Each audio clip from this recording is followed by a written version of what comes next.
if Christ did not raise from the dead, then our preaching is in vain, and your faith also is what?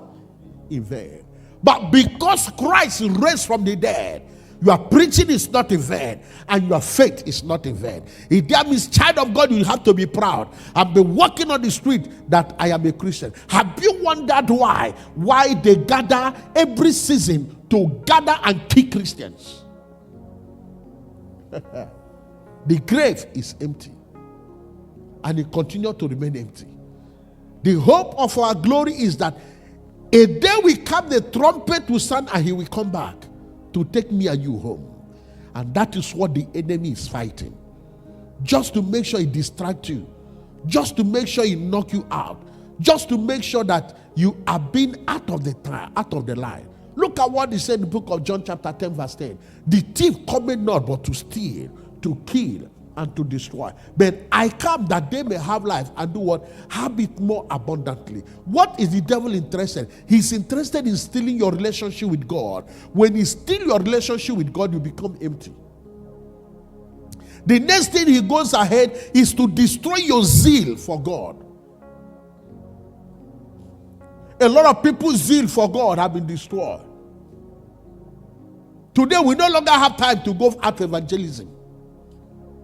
Satan has so much programming to the extent that people are now claiming to be too much busy from hearing the voice of God. Even when he speaks to you in the dream, you wake up and rebuke him. He came to steal, to kill, and to destroy. When something is stolen from you, or when the devil steals your time from God, you will not know.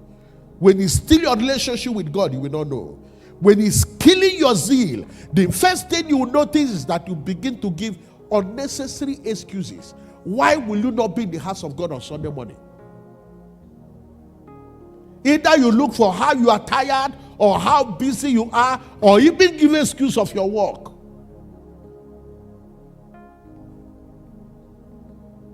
Today is the only day I have time to wash my clothes. Hello. The distance is very far. Are you sure that you're a Christian? I had a friend that left Canada, comfort zone, where people are paying millions of naira, millions of dollars to go to Canada and remain. But this one, God told him and said, leave Canada, leave your father, leave your mother, leave everything you have, go to Uganda and be doing evangelism.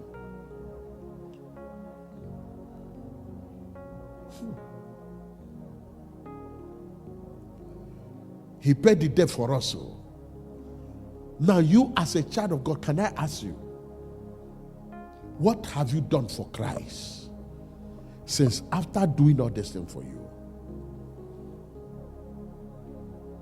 What is the sacrifice are you paying? Amen. What if Christ did not raise from dead? Ask yourself that question. Number two thing I want us to examine is, what did Jesus went to do in the grave? 1 Peter chapter 3. Amen. 1 Peter chapter 3, verse number 19. 1 Peter chapter 3. I want you to know the man that is giving this account happened to be Peter, who happened to be his right-hand man. Amen. Who happened to be his right-hand man, who happened to be his spokesperson. Amen. In 1 Peter chapter 3, verse number 19. What did Jesus went to do in the grave? Look at what he went to do in the grave. He did not just go there to lie down and sleep. He went to perform the task. What made him to say, all power in heaven and on earth and beneath the earth is given unto me? There was a reason. What did he went to do in the grave?